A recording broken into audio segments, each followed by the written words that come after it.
Welcome to Fragmented Pixels. Today we're going to discuss some more theories. Now of course we don't have that much time before the game drops in January, so I quickly wanted to make this video about my theories on Devil Jin, Rebirth and other theories. Without further ado, let's get into it.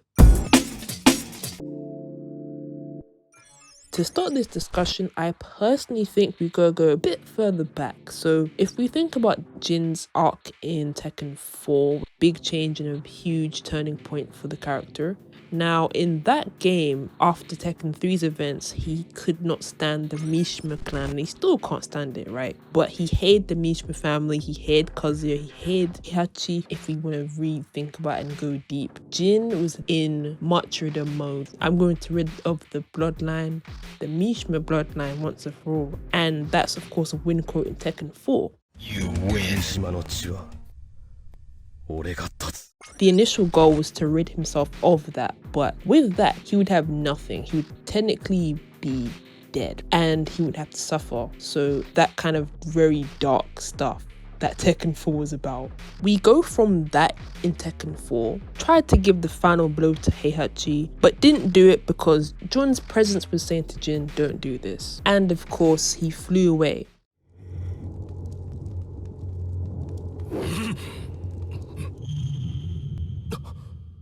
From ridding the Mishima bloodline to now in Tekken 8, after all these events that have happened after this game, instead of running away from him having this Devil Jin, he's now saying, you know what, this is a path who I am. I've just got to accept it, become one with myself, one with the devil, essentially. I feel like in those games, he was running away from that, but it was never going to go away. That goal that he had in 4 is kind of diminished in this game. I'm curious as to how that's going to go down. Let's get into some Devil Jin theories and ideas.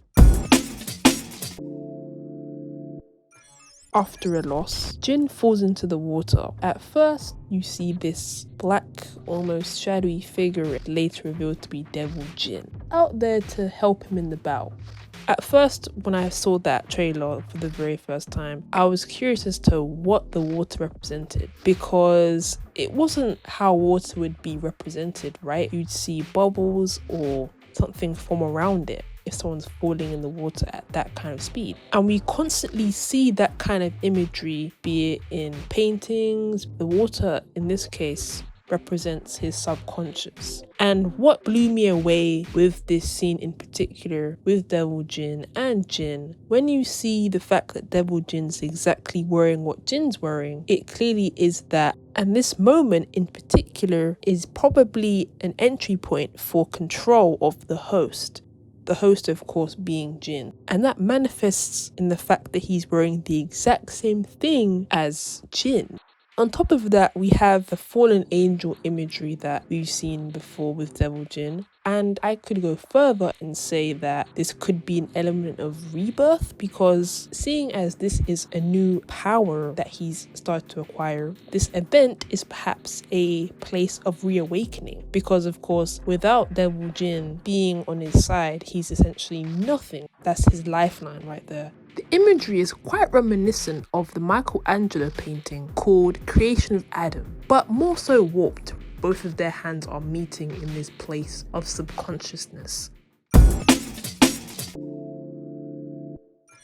Jin, we know, is seemingly breaking free from being unable to control the devil's power and now being able to understand it a bit more. With this enlightened realization, he will also begin to understand himself in the process, with some guidance from his mother, Jun, it seems like. As we've seen, in order to do that, Jin will have to face, confront, and atone for his past sins, which was seen in the story trailer. However, we see an opposing viewpoint from Devil Jin. Throughout Devil Jin's monologues in the short trailer, he preaches solemnity, solitude, and a defeatist approach to his fuck-ups. The quote that interested me the most was when he said, "You will only find atonement through solitude." Now, what could this mean? Of course, this is only a trailer, so we don't know what the full context of this quote is. I'm very curious as to what this could mean in regards to the bigger story. Perhaps a crazier yet evil presence will become of his devilish side and potentially corrupt Jin's consciousness, as it's kind of hinted in the trailer. Just to go on a slight detour, can we just talk about the vocal direction here?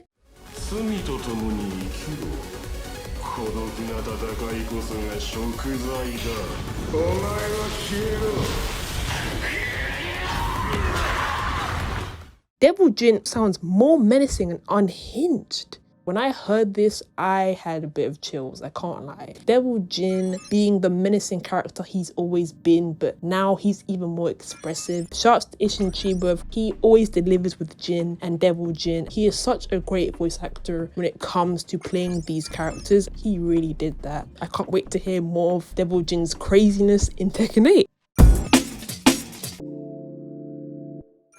Now, his current look was also quite interesting because it seems to be an inverted yet gothic look compared to that of his counterpart. Now, one of my theories or ideas here is the fact that in this iteration, he is the representation of not only the fallen angel arc as we know, but also death itself, since he appears during near-death experiences for Jin. That's possible, it's very possible, because if we go all the way back to Tekken 3, when Jin got killed by Heihachi, Devil Jin stepped in and saved his life. So who knows if that's a role he has in this game again, we never know. But it kind of looks like it when you see Jin falling and then Devil Jin comes through and essentially saves him, helps him continue on with the battle. So it's an interesting parallel actually. Now here we have some monochromatic colors going on. We have reds and blacks mostly. I love this design. It's very menacing, cold and rigid, but at the same time, it does remind me of like a metal band or a rock band or a visual K band, a Japanese subculture, which took elements from hair metal and glam rock, etc, etc, etc. Just maybe not with the devil horns and stuff like that, but you get what I'm saying. The attire he's wearing does remind me of that. And the use of leathers, a multitude of buckles and zips seems quite reminiscent of BDSM in a way. I mean, maybe it's a reach, but it does remind me of that kind of imagery. Now, here are some very ambiguous scenes that I can't really analyze further, but I'll let you decide on what these scenes could mean. We have this scene, and it looks like, could it be a scene of awakening? I don't know, because this screenshot here was very interesting. Could be Lee's lab, or it could be that Mishima building complex stage where it cascades up. It looks like that as well, but it truly looks like a stage, so I can't really analyze further than that. But if my theory on it being a lab is true, then this could possibly reference the event in Tekken 7 when Jin was knocked out and went into a coma and he came out of it. I could be wrong. This one right here, oh my god guys, just tipped me over in a flash. This particular scene shocked me because I was thinking, is that Jun? She lays in her stage, notice the ripples of water here, in a seemingly unconscious state. We could theorize a few things. It could be a possible flashback to the aftermath of Ogre's fight between Jun and Jin, in which Jun was declared missing. Second one could be the case that it's not that and she's just unconscious laying there. Or we could have an outlandish theory that maybe Devil Jin has something to do with that. But would that make sense for Devil Jin to kill Jun? You know, I don't know. We have this shot of Devil Jin going absolutely nuts. This scene is contextless, so I can't say it links to the previous sequence, but he's really in sicko mode right now. And that was my brief discussion on Jin's inner struggle, Devil Jin, rebirth and other theories. Let me know your ideas below. Thanks for watching, and I'll see you in another video.